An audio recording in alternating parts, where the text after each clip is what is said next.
Oyez, oyez, peuple de Konoha, bienvenue sur la chaîne Noir Ninja. Comme pas d'habitude, on va pas parler de Japanimation. Cette fois-ci, on se retrouve pour un pseudo-top. C'est pas vraiment un top, on est plutôt dans une ambiance. Je me suis dit, tiens, Little nous a présenté pas mal de chefs-d'œuvre cette année dans la nouvelle émission Zone Manga. Et ce serait pas mal de l'éprouver pour savoir, parmi ces chefs-d'œuvre, quel est celui qui l'apprécie le plus. Mais on va commencer par l'essentiel. Comment vas-tu? Est-ce que tu as passé une bonne semaine?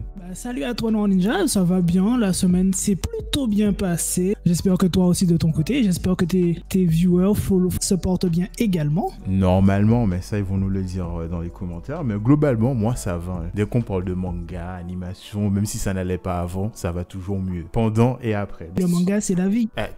Clairement, qui saurait dire le contraire? Peut-être juste une question avant de te laisser la parole. Est-ce que c'est un exercice compliqué pour toi? Parce que quand tu nous as présenté chacun de ces mangas, tu dégages une telle joie, une telle énergie. Chacun d'entre eux t'ont amené des ressentis différents. Facile ou pas facile? Ça n'a pas été un exercice des plus simples de faire ce top, ce classement. Ça a été un peu compliqué, mais je me suis basé sur certains éléments que je vais vous présenter pour pouvoir vous dire pourquoi tel manga se retrouve à telle place. Ok, je vais te laisser la parole. Juste, tu nous précises, est-ce que tu commences par le bas? Ah bien oui, on va commencer par le 5e. On va commencer par la 5e place. Ça va peut-être vous surprendre. En top 5, j'ai mis Valkyrie Apocalypse. Sérieux? Oui.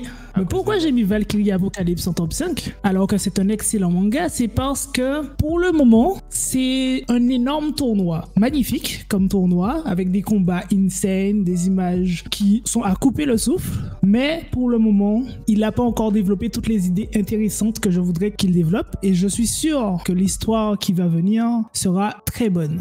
Dans le futur, il est possible qu'il monte dans le classement, mais pour le moment, c'est mon top 5, c'est Valkyrie Apocalypse. Pendant un moment, j'allais te demander est-ce que c'était en lien avec l'adaptation de l'anime qui était pas top, mais apparemment rien à voir. Non, c'est pas par rapport à ça. Là, je juge vraiment le manga papier. J'ai pas lu les scans, j'ai arrêté les scans quand ça a commencé à être publié, donc je sais pas ce qui se passe après. Je sais que l'histoire est en train de s'ouvrir, justement. Au dernier chapitre que j'ai lu, il y a une dinguerie qui allait se passer, je ne vous en dis pas plus. On en reparlera sûrement plus tard dans le futur de ce manga, même si c'est un chef-d'œuvre. C'est mon top 5. Ok, je te remercie d'avoir partagé ce numéro 5 avec nous, c'est un choix que nous respectons, mais nous restons tout de même curieux. Est-ce que tu pourrais nous parler du numéro 4?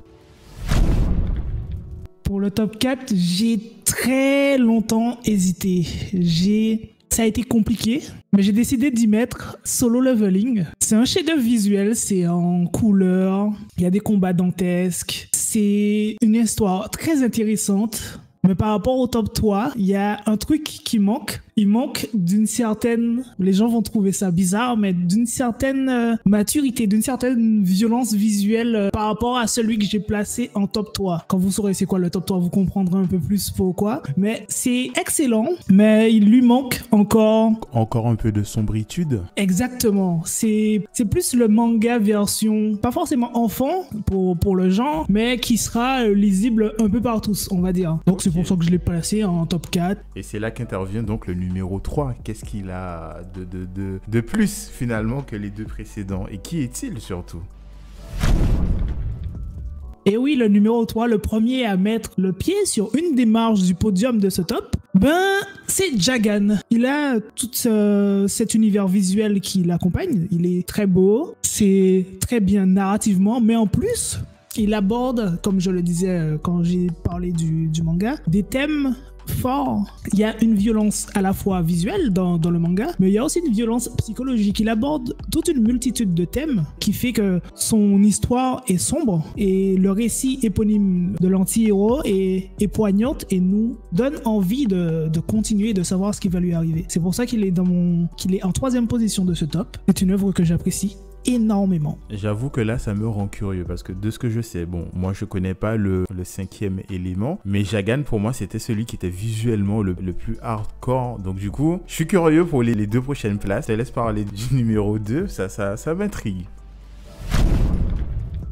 Et oui, comme tu l'as dit, il ne reste plus que 2 places. Donc, forcément, une des 2 sera attribuée à Sunken Rock et l'autre sera le fameux manga inconnu. Et pour la 2e place, j'ai choisi un manga dont j'ai parlé récemment qui est Sunken Rock, manga terminé que j'ai adoré, que j'ai relu d'ailleurs il n'y a pas très longtemps et que je relirai sûrement dans le futur, parce que cette œuvre, elle mêle un peu tout ce que j'aime dans l'univers des mangas. Ça mêle de la romance, oui, je suis ok à entendre, de la baston, c'est badass. Il y a de l'humour, franchement, chaque planche était géniale et en plus de ça, il aborde tous ces thèmes qui sont intéressants à aborder d'une façon, certes, un peu terre à terre, on va dire, pas forcément terre à terre, un peu comme dans la vie de tous les jours à travers des gangs, mais la façon de le faire permet de faire une dénonciation de la société même et j'ai trouvé ça génial. Donc c'est pour ça que mon top 2, c'est Sunken Rock.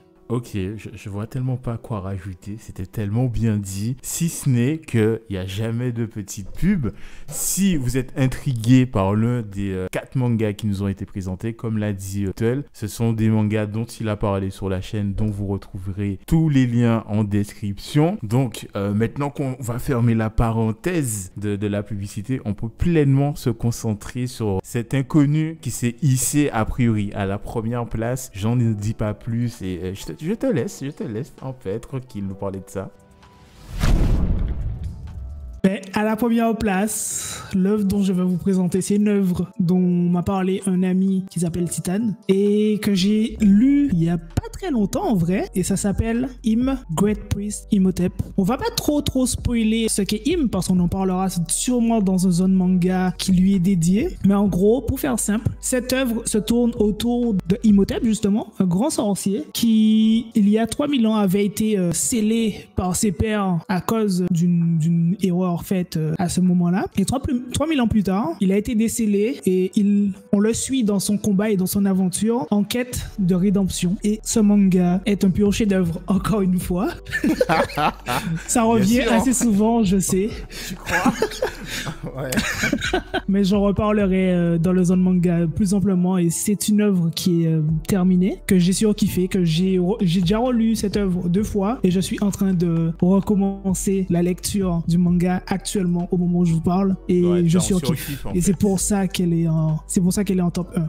Ben écoute, comme tu nous l'as dit au début, ce n'était pas un exercice évident pour toi de mettre une place à tous ces chefs-d'œuvre qui t'ont marqué d'une façon ou d'une autre au cours de cette année. Donc merci d'avoir joué le jeu. De votre côté, jeune Shinobi de Konoha, je vous invite à nous dire en commentaire quelle a été votre top lecture de cette année 2021. Et donc voilà, est-ce que tu aurais pour nous un dernier petit mot de la fin? Ben comme d'hab, je dis merci à toi parce que tu m'invites sur ta chaîne, ça me permet de parler de manga que j'aime. Voilà, c'est grâce à toi, merci à toi. Écoute, dans le fond, c'est un petit travail d'équipe, c'est grâce à toi, c'est grâce à moi, c'est grâce à tous ceux qui nous suivent et qui nous regardent. Et ça fait extrêmement plaisir. Ce qui me pousse à vous souhaiter à chacun d'entre vous et à chacune d'entre vous de belles fêtes de fin d'année, mais surtout une très belle et longue vie. Au revoir, merci. Au revoir, merci. Au revoir, merci.